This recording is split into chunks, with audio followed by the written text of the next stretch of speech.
Let's talk about a Tush Push.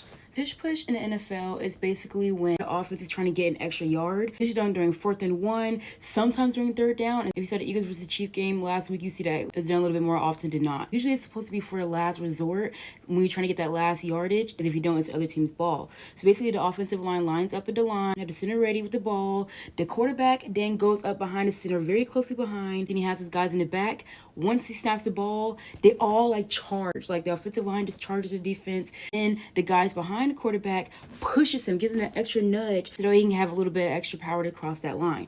Now, the thing is, everybody can do it.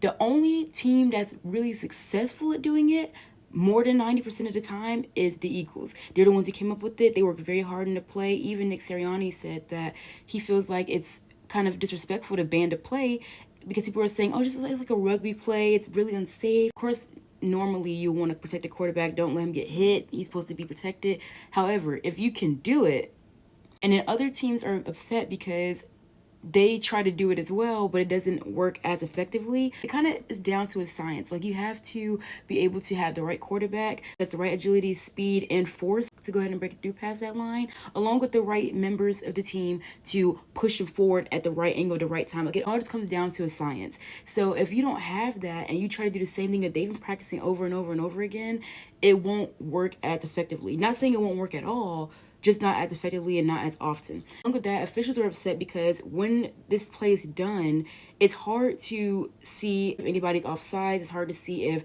the Eagles false started, which they probably have done multiple times. It's also hard to see if they're in the wrong formation because it just happens so quick and so perfectly done. It's hard to see that. However, the opposing argument is that there's missed calls all the time. So if you just miss this every few times they do the Tush Push, it's no big deal. Also, there was supposed to be a ban put in place back in March, and they needed 24 teams agreed to ban the Tush Push, then it was going to be banned. Only 22 teams agreed, so Tush Push is still in effect right now. You probably saw in January Frankie Louvu with the Washington Commanders during the NFC Championship tried the Tush Push, but he was known notoriously for jumping over his linemen, and so it was and he did it twice. So it was kind of funny watching it play out because it's that's not how you do it, but it was funny. The thing is, anybody can do it, but if you're not good at it, don't do it. Come up with something else that's effective and legal. And also people are upset and bringing it back to conversations now because the Eagles did it 7 times. Like I mentioned earlier, they did it a few times against the Chiefs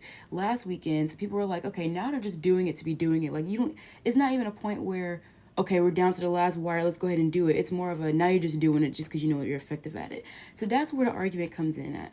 I think we should propose just doing it at 4th and 1 or just doing it at the goal